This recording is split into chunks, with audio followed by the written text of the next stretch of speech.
everyone. Lovely to be with you again this rather rainy Monday morning. Our subject today is Canterbury, and we're looking specifically at medieval pilgrimages to Canterbury, particularly around the shrine of Saint Thomas Becket. So without further ado, let me load up the talk slides. We will start from the beginning. Always a good place to start, I feel. And here we go.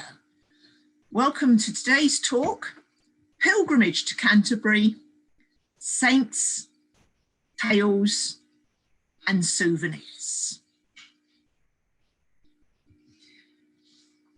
Now, pilgrimage has evolved over the centuries, but in essence, it remains the same, a meaningful journey to a sacred place. And today we're going to look at Canterbury Cathedral and its medieval shrine to Saint Thomas Becket, who was Archbishop of Canterbury from 1162 till 1170. I'm going to just pick up my pointer and begin with a map of the UK and the southeast of England, because Canterbury, the city of Canterbury, is in East Kent, about 55 miles southeast of London. The city has served as the capital of an Iron Age tribe, the Cantisi, and the Anglo-Saxon Kingdom of Kent. And during Anglo-Saxon times, it was known in Old English as Cantwerber,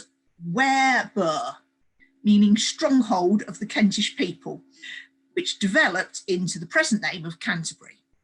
Nowadays, Canterbury is a cathedral city and a UNESCO World Heritage Site. And the Archbishop of Canterbury is the senior bishop of the Church of England and the wide world Anglican Communion. And you will also see, when we look at our close-up map of Kent and Sussex, that Canterbury itself sits quite near the port of Dover, and that connection running from mainland France across to East Kent and then up towards London and the rest of the UK is something that will feature later in the talk.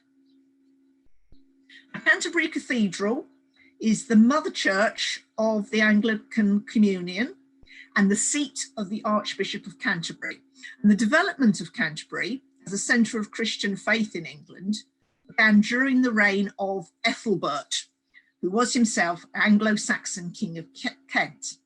And he was married to Bertha, a Frankish princess from modern-day France. Now, Ethelbert was a pagan. He was a follower of the old Germanic faiths and gods, and Bertha was a Christian. Bertha brought a Christian bishop with her to Kent as her confessor, and he was based at the Church of St. Martin's in Canterbury, which had existed since Roman times. And it was Bertha's influence which may have led to Pope Gregory I sending Augustine, who at that time was abbot of St. Andrew's Abbey in Rome, to Kent as a missionary. Ethelbert himself converted to Christianity and gave the church more land in Canterbury. And in the photo to the left, we can see the modern day Canterbury Cathedral, surrounded by modern Canterbury City. And here on the right, a map showing us some of the key locations within the cathedral. And you'll notice that number one is the crypt. Number one, the crypt, actually sits underneath the ground level part of the main cathedral and is accessed through the steps near point 4. Now, the cathedral itself was founded in 597 by Augustine, who became the cathedral's first bishop. So he founded himself a cathedral and then got himself a job. Now, Augustine's building was destroyed by fire in 1067. Rebuilding began in 1070 under the first Norman archbishop, and he rebuilt the cathedral based on the Abbey of St. Etienne, where he had been abbot, using stone brought from France. The east end of the cathedral, which is the section here on the photo and the section here on the map, was enlarged at the start of the 12th century and largely rebuilt in the medieval Gothic style following a fire in 1174. And this rebuild included significant extensions out to the side to accommodate the flow of pilgrims who by that time were visiting the shrine of Thomas Becket.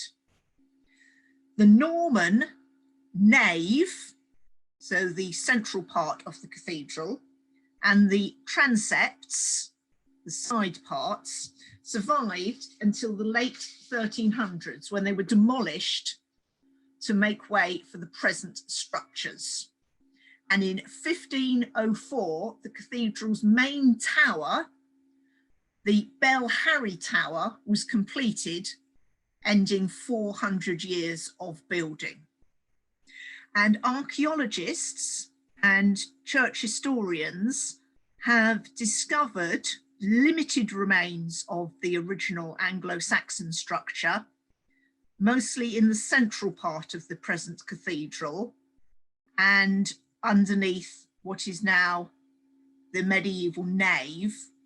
But as I said before, the building that we look at nowadays is mainly a late medieval cathedral building, which has built over or subsumed earlier parts of the structure.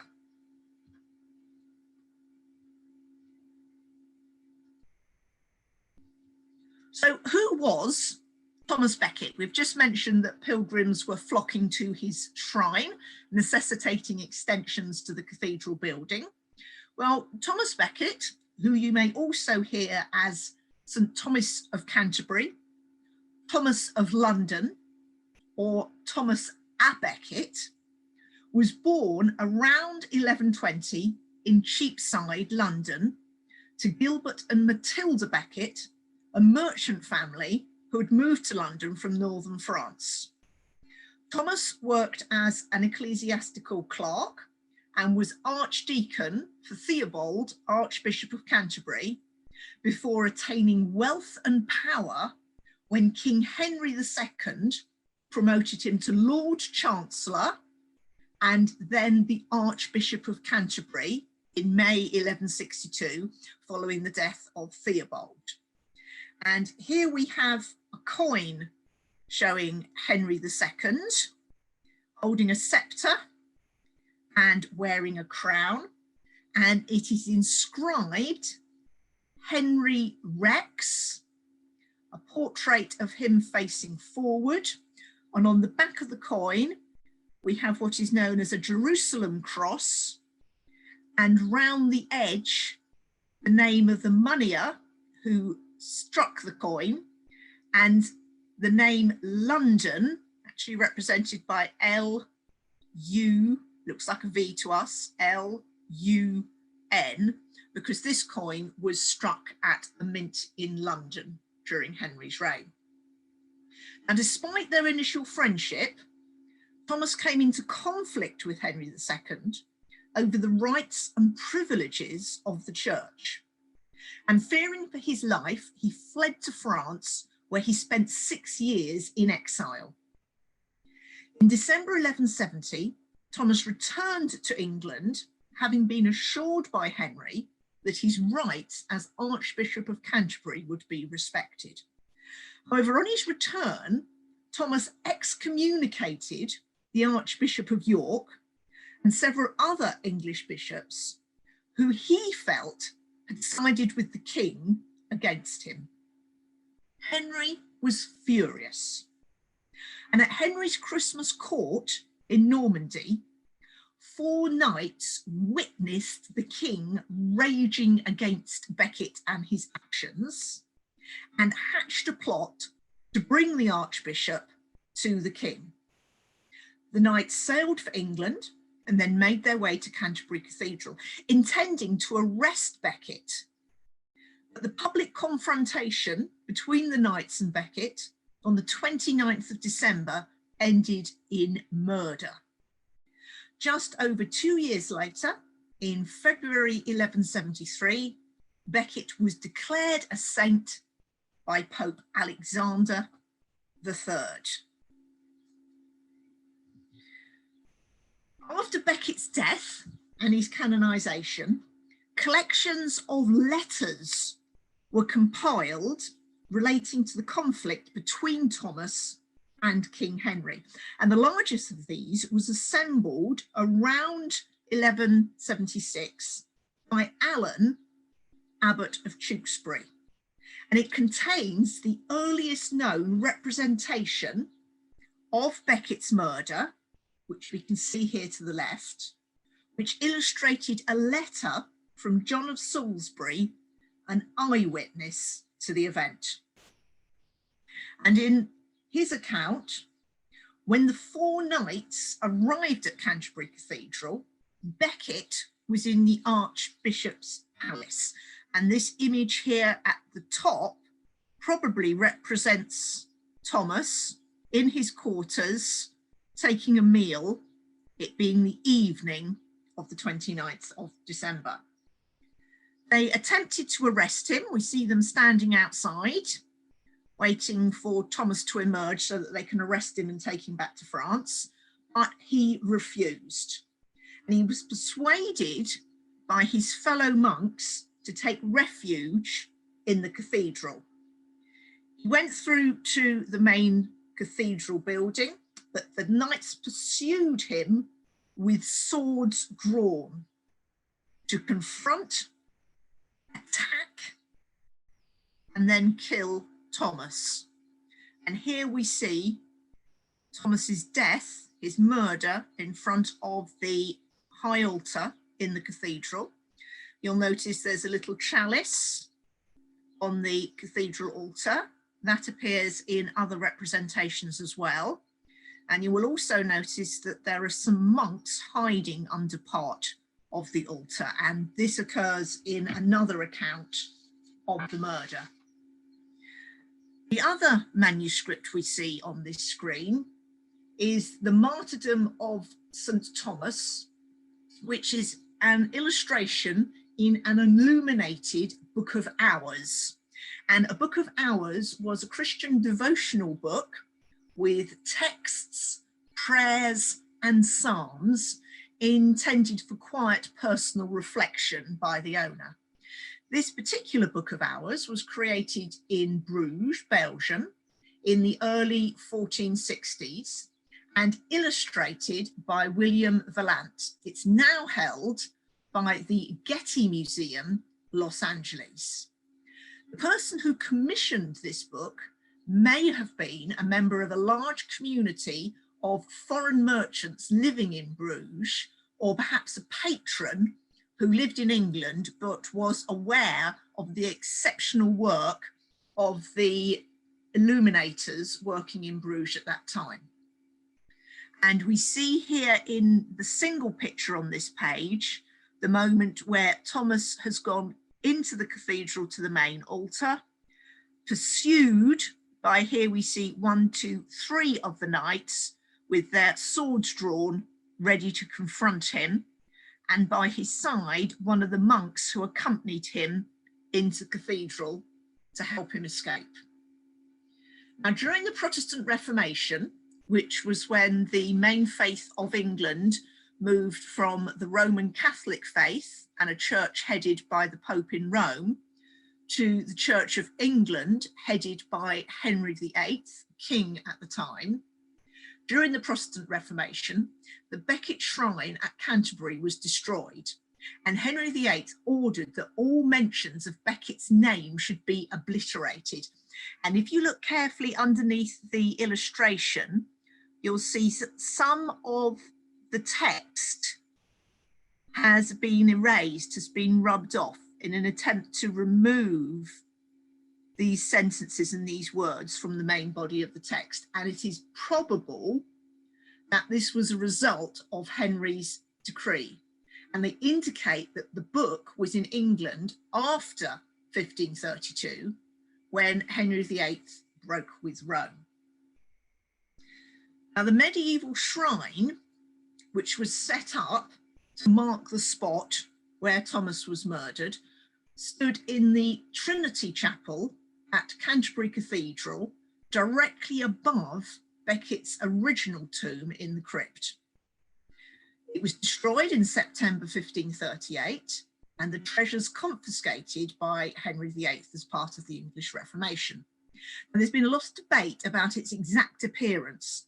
And this illustration from a book published around 1622 is an example of a 17th century reconstruction of the lost shrine, with the remains of Thomas's body, and then above it, a large shrine area, an ossuary, which would have contained remains, which would have been the focus for pilgrims arriving at the cathedral.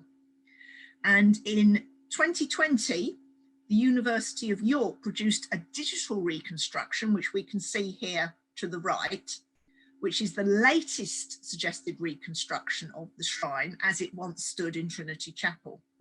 And the reconstruction shows the shrine in about 1408 with a gilded wooden chest containing Becket's remains, itself usually covered by another chest which could be drawn up and down by ropes, and the whole structure standing on a decorated base which has an adjacent altar set on a stepped marble plinth. Now, originally built between 1180 and 1222, additional votive treasures would have been added to the chest over the years, and also placed on nearby pedestals, beams, and hanging drapery. And in this reconstruction, iron grills have been suggested as surrounding the candlelit shrine, with limited entry to the shrine area itself, probably for the monk shrine keepers who cared for the shrine and lived in the monastic foundation at the cathedral. And the income from pilgrims who visited Becket's shrine largely paid for the subsequent rebuilding of the cathedral and its associated buildings, which we heard about at the start of today's talk. And pilgrimage revenue would have included profit from the sale of pilgrims' badges, and we have 3 examples here on screen. Usually made from a lead and tin alloy, they were sold as souvenirs at sites of Christian pilgrimage and bore images of the saint venerated at that particular site. So those sold at Canterbury depict Becket, his martyrdom, or the shrine. And here on the far left, we have a hollow lead alloy pilgrim souvenir depicting a standing Thomas Becket, shown wearing his bishop's mitre and also the robes, the ornate sleeveless outer vestment, which he would have worn when celebrating Mass. Damage has occurred to the figure's arms, but you can just see the remains of the bishop's crozier, his staff of authority. Next to it are 2 smaller badges, again made from lead alloy, and this one here in the centre had a pin on the back, enabling it to be pinned onto clothing or headwear, and again shows Thomas wearing his bishop's mitre, his mass vestments, and it is inscribed along the bottom with his name, Thomas. The one on the far right, again, shows him with his associated mitre and vestment.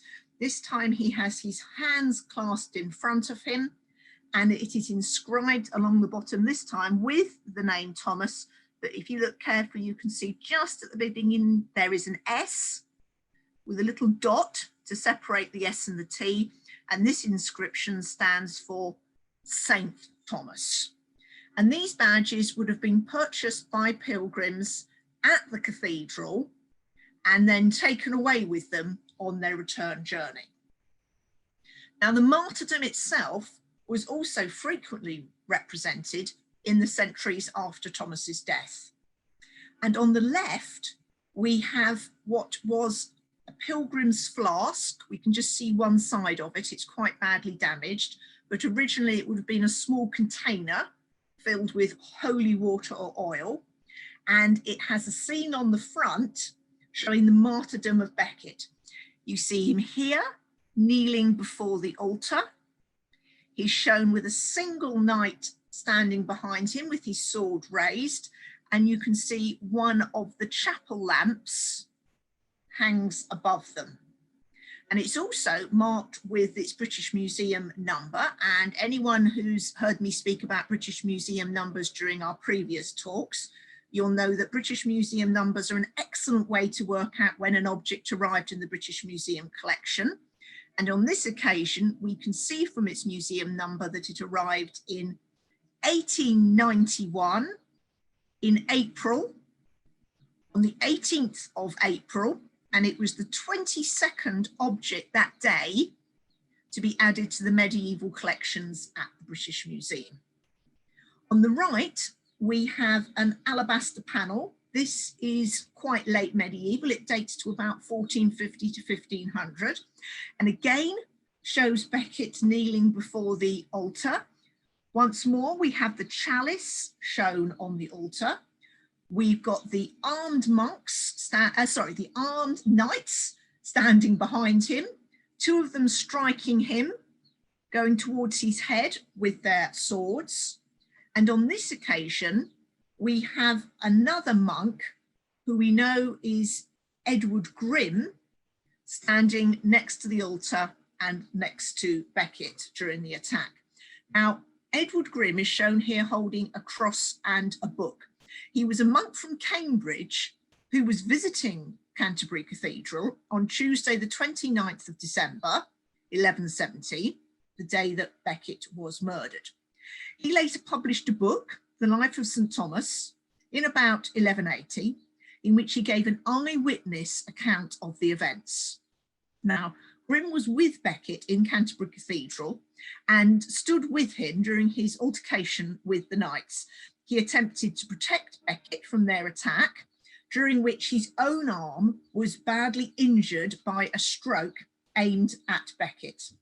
Grimm fell, but was able to crawl to the altar where the Archbishop's other clerks were hidden. And you'll remember we saw them in one of those previous illustrations, crouched behind the altar.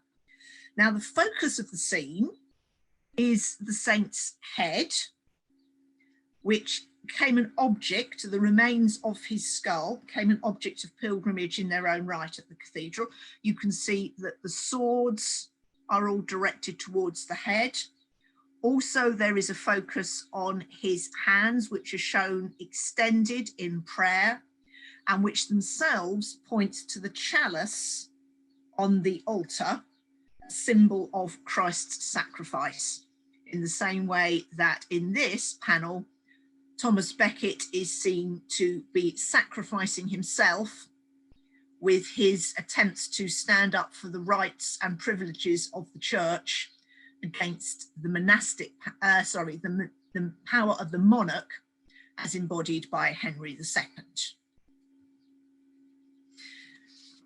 Pilgrim badges were mass produced. They were made using lead, tin and pewter, all of which are quite soft metals, easy to work. And tens of thousands of these pilgrim badges have been found since the mid-1800s, predominantly in rivers, and they form the largest corpus of medieval art objects to survive. Now, what we have here from the British Museum is an example of a mould for one of these badges. Moulds could be made in limestone, iron or clay, and impressions of wood grain on some pilgrim badges suggest the use of wooden casts. And this pilgrim badge mould is made from stone.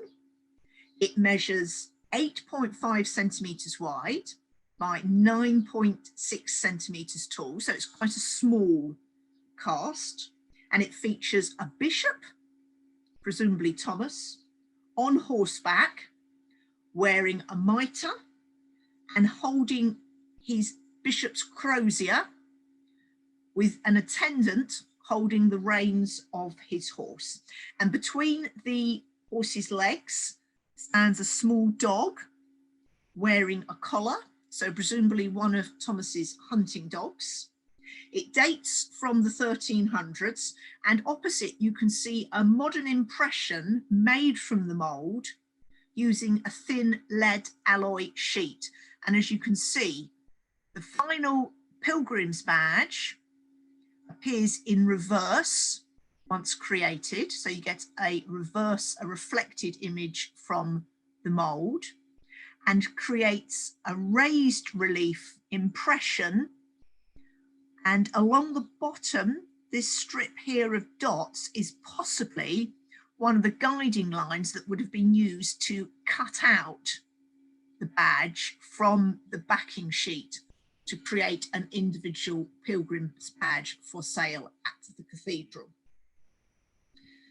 Now, pilgrim souvenirs also came in the form of small bells.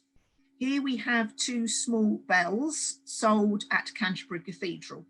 The one on the left has the clapper missing. It has an inscription running around the shoulder of the bell, which associates it with the shrine of Thomas. Sancti Thomas is the inscription in Latin, and it was actually found in London. The one next to it, again, is inscribed, this time with Camden Thomas's bell, and the inscription runs around the bottom rim of the bell, which itself has been badly damaged and also flattened. Now, although a number of shrines sold bells, those from Canterbury had particular significance due to the popular belief that at the moment of Becket's murder, all the cathedral bells rang without being touched. And of course, nowadays, they have also given their name to the popular garden plant, Canterbury bells, which have a similarly shaped flower. This pilgrim badge shows Thomas Becket. His head is missing, and this time he sits not on a horse, but a peacock. The peacock is native to India and was probably introduced to Britain by the Romans. And next to it, we have an Anglo-Saxon silver coin minted in London around 720, which itself on the back has a peacock design. Now, this pilgrim souvenir shows Becket riding a peacock, and the peacock has a hook on its chest, possibly for the suspension of one of the Canterbury bells that we've just seen.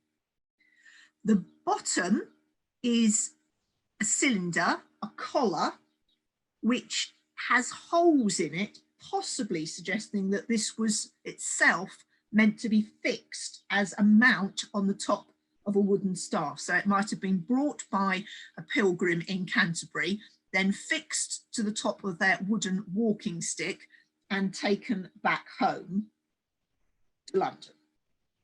Now, it was made around 1250 and was actually found in Upper Thames Street, London. Now, the association of Becket with a peacock is unclear. In this representation, we can see the peacock's head with its top knot, as shown in the photo, and then it has its tail feathers fanned out behind it, again, as we see in the photo. The peacock was often a symbol of vanity. Since Becket appears to be riding the peacock in triumph, the peacock may indicate the pride of Henry II, which Becket is seen to have stood up to. A peacock's flesh was considered to be incorruptible, so it's also seen as a symbol of immortality. And Christian adoption of old Persian and Babylonian symbolism, in which peacocks were associated with paradise and the tree of life, also means that it's associated with immortality. And in early Christian paintings and mosaics, we often see the peacock. Now, the eyes in the peacock's tail feathers represent the all-seeing Christian God, and in some interpretations, members of the Christian church. And the peacock's tail is also seen to represent the cosmos, with its eyes setting as the sun, moon, and stars against the vault of heaven. So associations here not only with Thomas Becket and Canterbury, but also Thomas's role as an immortal saint, as a congregation member, not only of the eternal Christian church, but also the eternal body of Christian saints. We're now going to take a short 10-minute break, after which we are going to return to have a closer look at the act of pilgrimage, which took people to and from Canterbury Cathedral. We're going to have a look at medieval Canterbury itself and what pilgrims might have encountered in the city, and have a look at one of the other great outcomes of Becket's murder, the Canterbury Tales, written by Geoffrey Chaucer. See you in 10 minutes. Thank you. Well, welcome back, everyone. And you'll have noticed that I put a bit of information in the chat during the break about the fact that some of the objects we're going to see later in the second half are currently held at the British Library. They're former British Museum objects, which moved up to the British Library when the British Museum Library and Manuscript collection was transferred up to the British Library at Euston. And the British Library do have a wonderful section on their website where you can see many of their key works in digital format. There's a section called Turn the Page, and you can also just do a search for particular texts and it just brings them up digital format, and you can go through one page at a time. Well worth a little visit. And what we're going to start the second half of our talk with today is a Pilgrim's Flask. Now, this is a complete version of the Pilgrim's Flask, one of which we saw earlier in the talk in a very damaged, flattened condition. And you can see here that the nature of the Pilgrim's Flask is such that it can be used to store holy water or oil, which is purchased at the pilgrim site and then taken back home with the pilgrim. Now, pilgrimage, a journey to a holy place, was an important part of medieval Christian life. And in England alone, there were hundreds, maybe thousands of pilgrimage sites. The shrine of Thomas Becket was one of the most popular.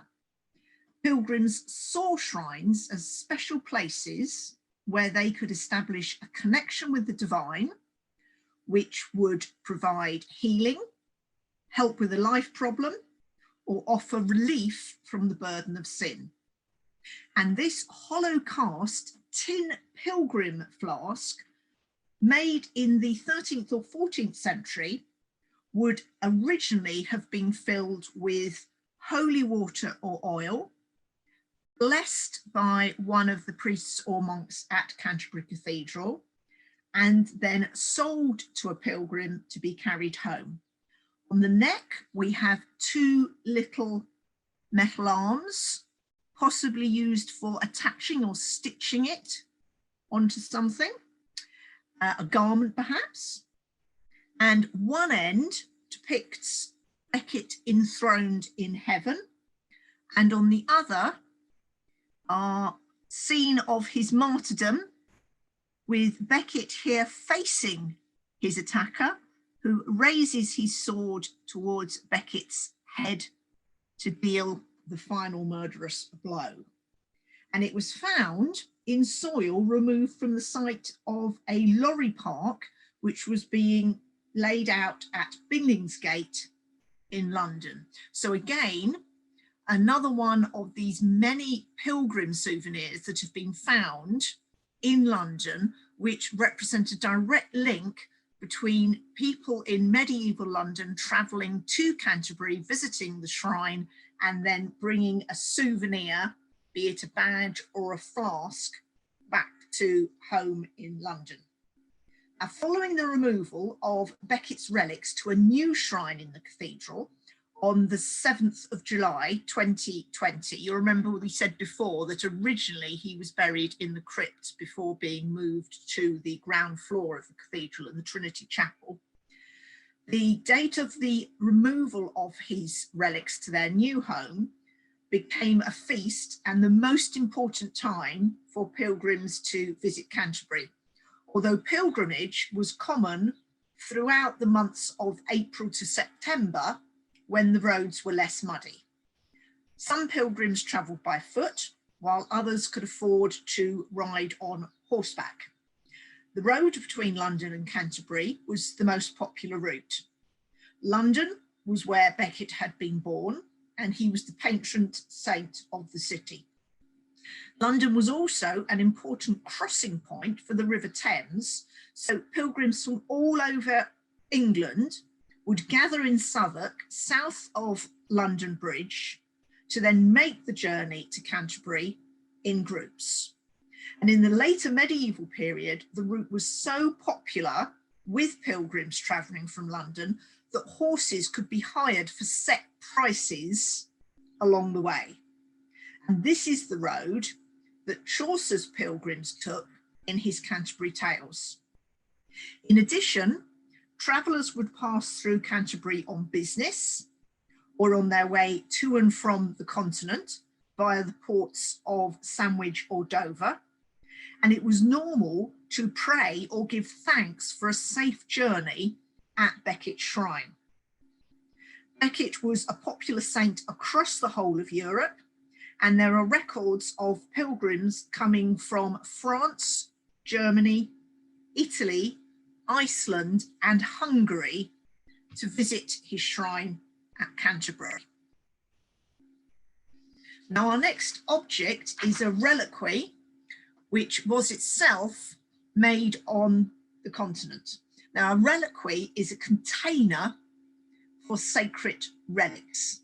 The earliest Christian reliquaries were essentially boxes, either box-shaped or based on an architectural design taking the form of the model of a church with a pitched roof. And as you can see with this particular reliquary, you have the cuboid box in the bottom half of the structure, on top of which is what we would call, if it was a house, a gabled roof rising to a ridge, which is decorated with a perforated strip of metal.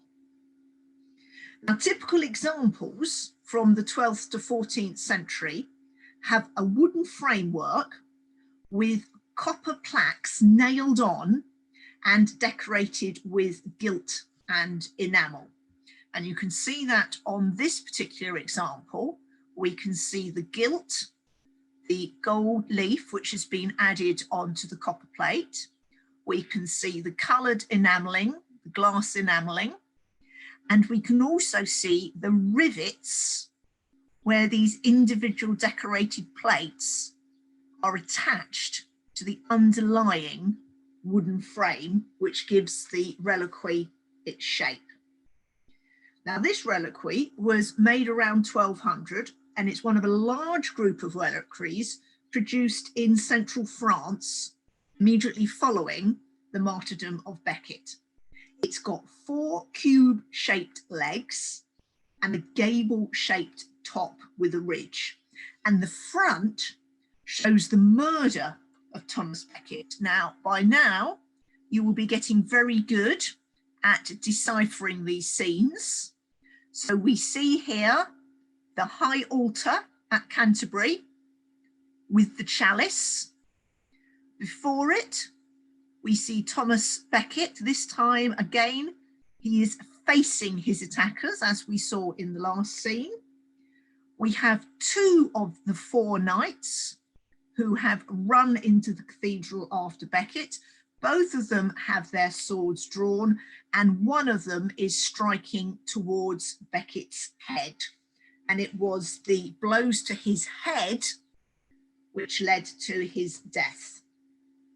We also, on this one, can see just above the chalice, the hand of God reaching out toward Becket. And on the roof section of the reliquary, we have a medallion which shows Becket with his saint's halo flanked by two angels. Each end of the chest, not shown in this image, features a standing saint holding a scroll, and the back is decorated with engraved crosses on a blue enameled background. And you can also see here the section at the back of the reliquary which would have given access to the internal space where the relics would have been housed. And the complete box stands 16 centimetres tall, 14 centimetres wide, and 6 centimetres deep. So quite a small portable item, and the level of detail and the quality of the craft work and the quality of the materials used show that this is a step up from the souvenirs which we've seen earlier made from pewter, tin and lead alloys, and is something that would perhaps have been purchased by a wealthier member of English society.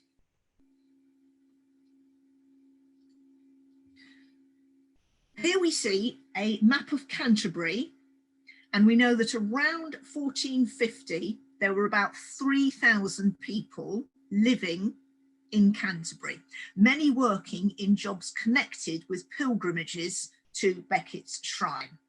Pilgrims, when they arrived, needed places to stay, food and drink. They would go shopping and they would buy souvenirs. And as a consequence, the most valuable properties and shops were built along the streets that the pilgrims took from the London road to the cathedral. As they entered the city here at the West Gate, and there you see the road leading to London, which travellers coming from London would bring them to the West Gate, along the High Street, and up towards the northern area of the city and the cathedral itself, which you can see here at the top centre. The whole city is enclosed in the city walls, and at the bottom of the city, fronting part of the river system, the moat that ran partway around the city coming off the River Stour, we see the city castle. The High Street itself would have contained shops, inns and markets for the pilgrims. And the High Street was an ancient road built by the Romans as part of the route between Dover and London. And like most medieval cities, the thick wall and the moat had been built for defence. There were only a few gateways, and these would be closed at night. So pilgrims had to arrive before sunset if they wanted to get into the city. Now, this particular copy of the map, which you see here on the left, is a black and white Victorian print belonging to the British Museum, based on the map by William Smith, which we've been looking at to the right, which was created on the 10th of October, 1588, and is now in the British Library. And this map, made in late Tudor times, also bears the coat of arms for the city of Canterbury, which had appeared on official documents from 1380 onwards. And the coat of arms shows an heraldic lion signifying Canterbury's royal status, and below it 3 black cuffs, which are members of the crow family, with their lovely red beaks and their lovely red legs. And these are taken from the arms of Thomas Becket.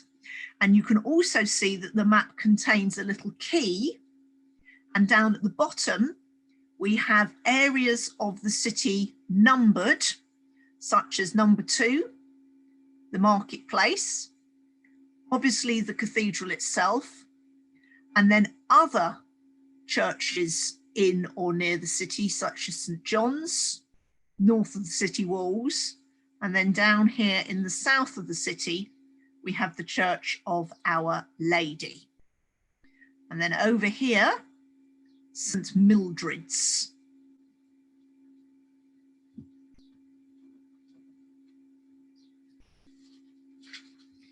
The Canterbury Tales, the story of a group of pilgrims travelling from London to the Shrine of St Thomas, was written between 1387 and 1400, and it's a collection of 24 stories written in a light London dialect of late Middle English by Geoffrey Chaucer. The tales, mostly written in verse but some in prose, are presented as a storytelling contest amongst a group of pilgrims travelling from London to visit Canterbury. And the prize for the competition is a free meal at the Tabard Inn at Southwark on their return. The author, Geoffrey Chaucer, also, alongside his creative work, maintained a career in the civil service as a bureaucrat, courtier, diplomat, and a member of Parliament. And in the Canterbury Tales, Chaucer doesn't give much attention to the progress of the trip or to specific locations along the way to Canterbury. And his writing focuses primarily on the stories being told by the pilgrims, not the pilgrimage itself. As a creative work, the Canterbury Tales is unfinished. The pilgrims never reach Canterbury. The return journey is not described, and not all of the pilgrims who appear in the prologue end up telling the story. For example, the prologue describes a ploughman amongst the company whose tale does not appear in any of the surviving manuscripts. And Chaucer's originally planned probably about 100 stories as part of the work, only 24 of which survive. Now, the tales themselves, the tales that had been written and completed during Chaucer's lifetime, survive across 92 manuscripts. But none of these manuscripts, such as the one we see here on the screen, date from Chaucer's lifetime. And the piece as we know it is essentially the product of 15th century scribes. An image of Chaucer as one of the pilgrims appears in this manuscript, which is known as the Ellesmere Chaucer, named after one of its owners. And this illuminated manuscript of the Canterbury Tales dates to around 1405 to 1410, and it's currently owned by the Huntington Library in San Marino, California. And it also contains fictionalized portraits of the pilgrims who are telling the stories, including one on the opening page of The Wife of Bath's Tale. And here we see the Wife of Bath on her horse traveling to Canterbury. And also we see here a detail from the tale of the summoner, which shows the summoner holding his letter of summons in his capacity as an officer of the church courts. Now, the Ellesmere Manuscript is thought to have been written shortly after Chaucer's death. Chaucer died in 1400, and it's considered one of the most significant copies of the tales. The number of tales and their order differs between extant manuscripts, and debate continues about what Chaucer intended for the finished work. These early written manuscripts are very much within the tradition of medieval illuminated manuscript. So you have handwritten text created by professional scribes, which is then illuminated in the margins, in particular at the start of a particularly prominent section of text. So here at the start of each individual tale, with illuminated capital letters, and also in this case, small thumbnail pictures of not only Chaucer, but the 24 pilgrims whose tales appear in the manuscript. And a copy of this manuscript is held in a digital version on the British Museum website if you'd like to have a look at it in greater detail. It is absolutely gorgeous. Even after all these centuries, the colours are still singing out, and it gives us a wonderful insight into the daily costume and habits of different members of late medieval society pictured in the manuscript. We have another example here. This is known as the Harley Manuscript. And this page from the manuscript of the Canterbury Tales is from a large manuscript collection assembled by father and son, Robert and Edward Harley, who were successive Earls of Oxford in the first half of the 18th century. And they assembled their collection with the help of the scholar Humphrey Wenley, who served as their librarian.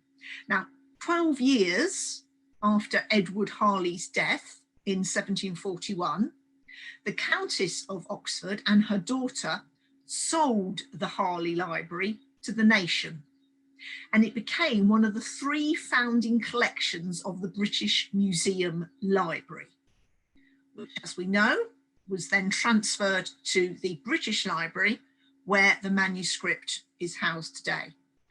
Now, interestingly, this manuscript was likely produced in a London workshop within a decade of the death of Chaucer, who died in 1400. And the scribe has been identified, using comparison with other surviving manuscripts, as a writer of manuscripts who was active in London between the 1390s and the 1420s.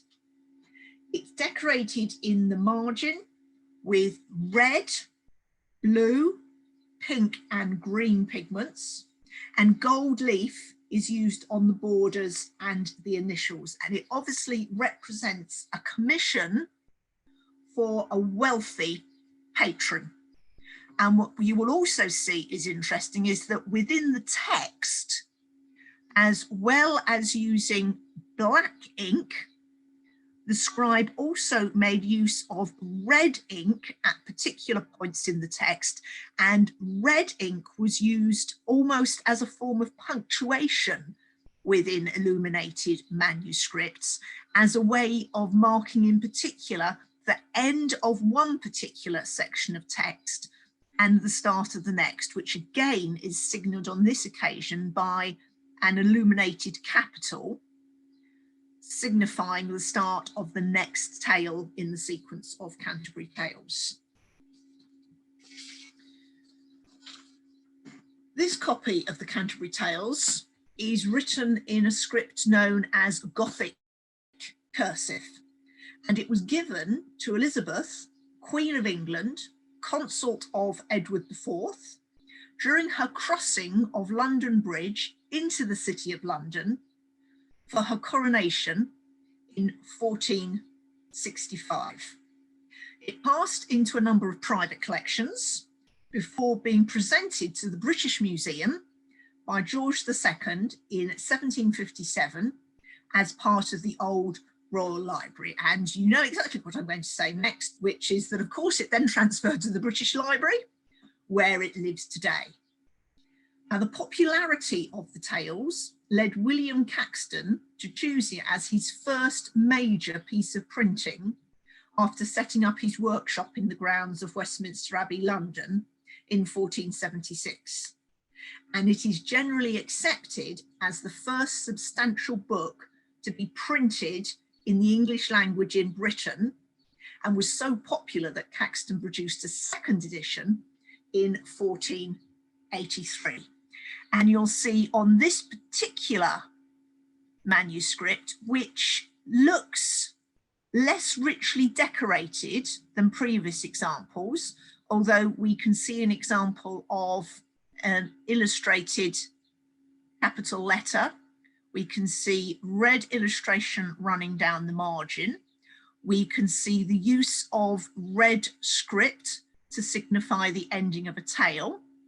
And we can also see that this particular part of the Canterbury Tales mentions a cook of London.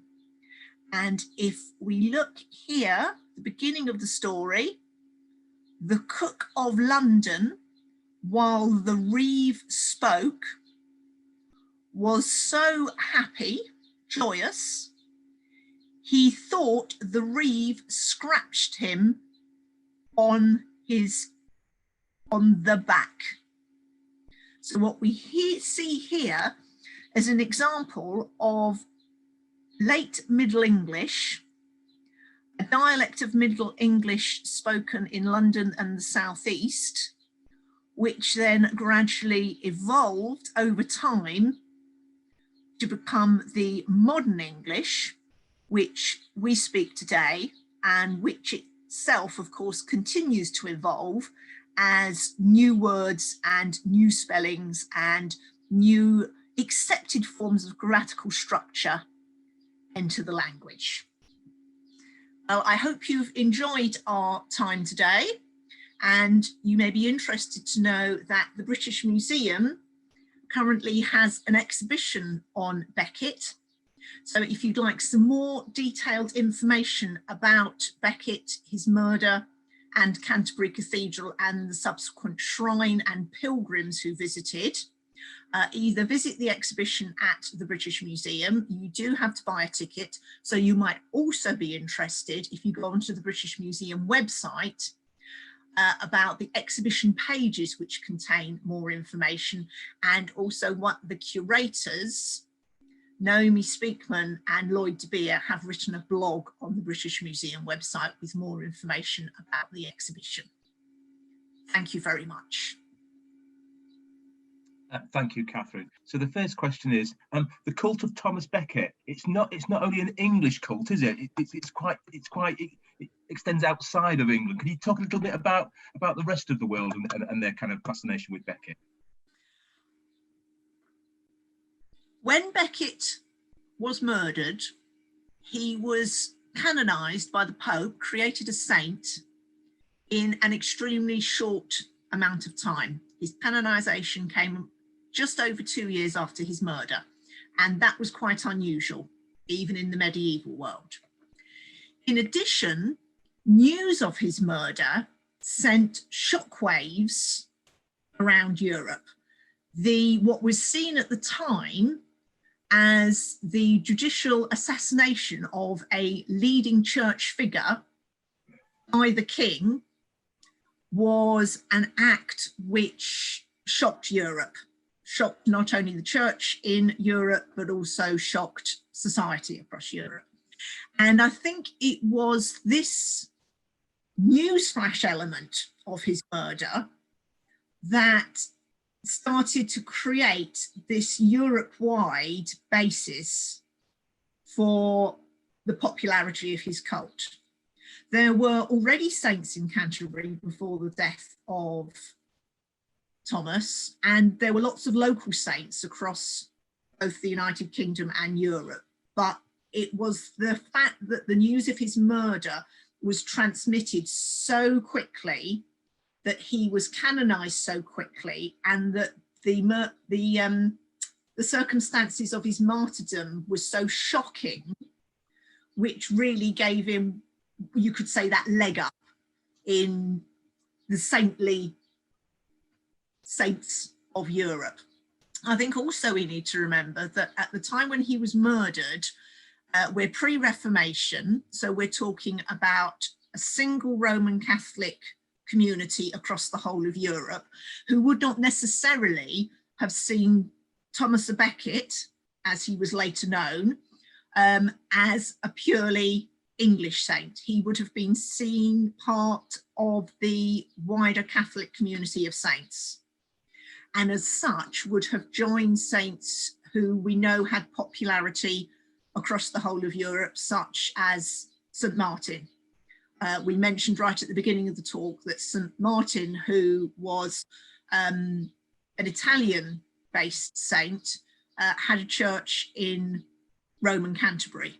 So this idea of there being a hierarchy within the saints, of particularly notable, well-known saints, then scaling down to local saints, is something that would have been common across the medieval world. And Thomas's position within the top hierarchy, I think, is driven firstly by the manner of his death. Also, you have to say that these things then become a self-fulfilling prophecy. So Canterbury and the church at Canterbury were very aware that the popularity of his cult meant that the arrival of large numbers of pilgrims was bringing revenue into the city, and in particular into the cathedral. So it was worth their while to actually give the pilgrims a very immersive experience. I mean, the shrine was beautiful. The shrine would have inspired a huge sense of awe and wonder. And also what happened was that pilgrimage to Canterbury became one of the top pilgrimage sites in Europe, along with Rome and St. James's in Spain. So they managed to position it as a pilgrimage site in itself, almost regardless of who the saint was. And so the twin mechanisms of a well-known saint with a shocking backstory and a very well-serviced pilgrimage site put Thomas and Canterbury right at the top of the Roman Catholic pilgrimage experience. Thank you. One of our learners says, I worked in Canterbury for 20 years and I still learn lots of things, even though I know the buildings, town, etc. quite well. That's very nice. Thank you for saying that. Thank you. A question. You mentioned that the Canterbury Tales were written in Middle English as well as another language. Cross or crows, is that what you said? I didn't quite catch it. Oh, okay, right. Yeah, two things there. The cross is that I mentioned the bishop's crozier, and also the crows were on Canterbury City coat of arms. They are cuffs, who are a type of bird that is a member of the crow family who were on Thomas Becket's coat of arms. The Canterbury Tales themselves were written in Middle English, which was the evolution of English from Old English, which was being used across England around 1400. And as with English today, it had a number of dialects. So the Canterbury Tales was written in the London, what is known as the London dialect, so the southeastern dialect of Middle English, because that was where Chaucer was based, was brought up and was working. And interestingly, one of the other manuscripts held by the British Library, research on this manuscript shows that the scribe, although they are working in Middle English, originally is from the Midlands, because within the English that this scribe is using to write out the Canterbury Tales, there are particular Midland dialect words. So Middle English, in the same way that you have dialects, and we often refer to them as accents nowadays, but particular groups of words, like the fact that a cob in modern English can be someone getting very cross, a small horse, a cottage, or a bread roll, depending on whereabouts in England you are standing when you use that word in a sentence. And it's the same with Middle English. So the other language I referred to was probably the fact that it's the London dialect. The other language being used at the time would have been Latin, which is the language we see on coins and is also the language that a lot of church manuscripts were being written in at the time. Thank you. Does the British Museum or the British Library actually own anything that was owned by Becket? Oh, that's a very good question. And the answer, as far as I'm aware, is no. No. When Becket was living, he would have been part of the monastic community at Canterbury Cathedral, because when Augustine founded Canterbury Cathedral, he also founded a Benedictine monastery community immediately adjacent to the cathedral, and those are the monks that we spoke about who look after the shrine and look after the cathedral. So all his possessions would have been common monastic possessions held by the community. We know that his bones, I don't know whether you could class those as his possessions, were held and are still held by the cathedral, but I am not aware of any personal possessions that survived his death. The only thing I can think of, and you can't really class it as a personal possession, and I'm going to be honest and say I don't know whether any of them survive, is that immediately after his death, his body actually lay on the floor for a couple of hours before being removed. And where the blood had spilt onto the floor, it is said that at the time, people dipped their handkerchiefs into the blood, which would have created a holy relic. I don't know whether any of these handkerchiefs survive. It was the same when Charles I was executed and people dipped cloth into his blood when his head was struck off. But that is an excellent question, and I'm going to say no. But as with all good workshops, you've now given me something to go away and think about and research. I'm just going to check whether my no is correct. The historian in me says no. The researcher in me says, just double check that. But excellent question. Can you just go a little bit more about how the Reformation changed the cult of Becket? Yes. Becket, as we know, was one of the Catholic saints.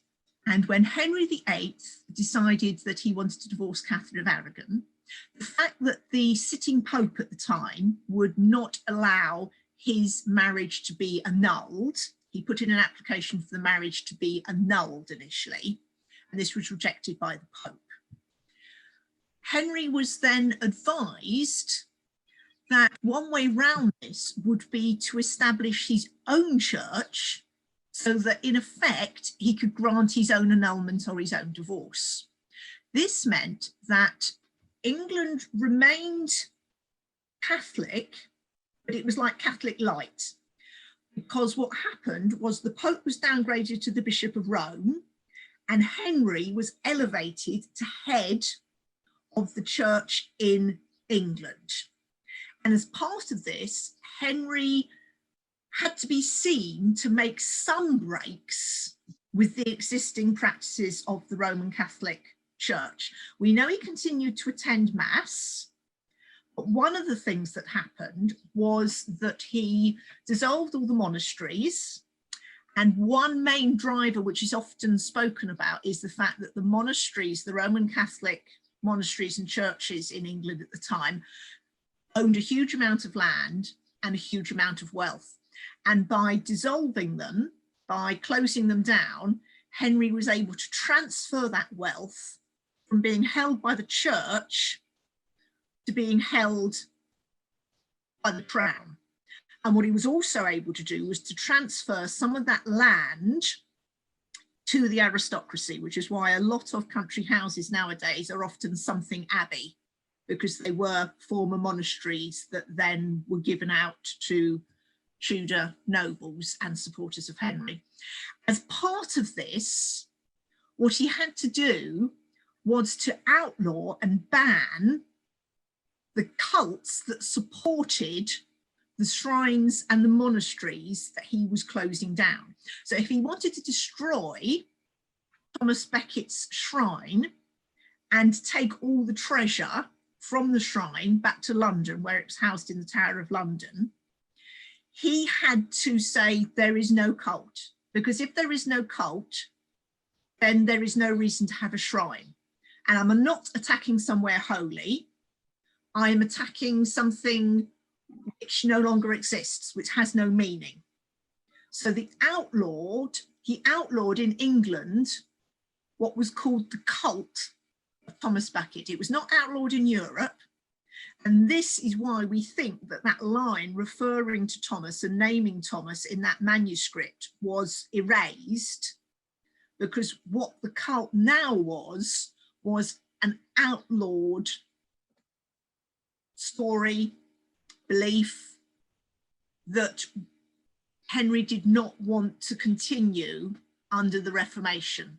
So what you have during the English Reformation is a removal of authority from the Pope to Henry, and with that, an associated sort of downscaling of the wealth and the power of the Roman Catholic Church in England, focused in particular around the land and the wealth that Catholic Church held, which Henry was then able to transfer to the crown.